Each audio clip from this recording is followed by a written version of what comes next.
No, takže ahoj, já vás vítám u tohle videa. Já jsem Debrecinka a jsem vyměněná. Vybrala jsem si ji, protože je taková strašně roztomilá Debrecinka. A vyměnila jsem ho za takovýho toho medvídka z Neříkej mi baby. A dneska tu uvítám. No, a vyměnila jsem ji s Angelinkou.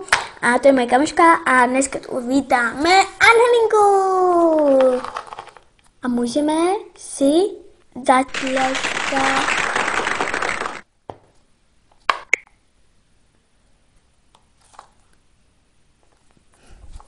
Tak, to je dobrý. A teďka teda vám pošle pusu.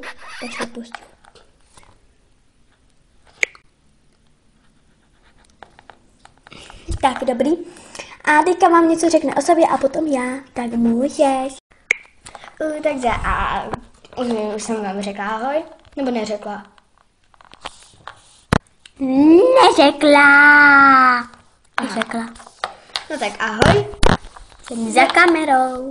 Já mám nejraději barvu fialkovou a...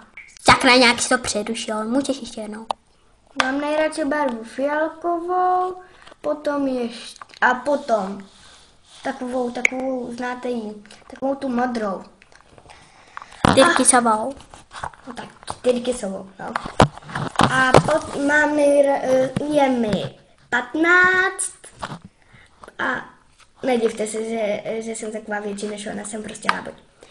A mám nejraději za sport volejbal, nebo hraju ten sport, ale koukám se hodně na fotbal, což hraje... To hraju já. Fotbal.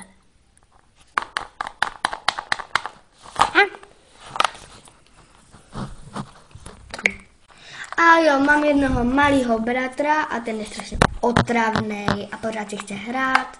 A jednu malou segru. Ta není tak otravná, ale pořád brečí. Jo, tak no. Tak teď mám já Debrecinka. No, takže já mám 14 let, jsem o 1 rok mladší než Angelinka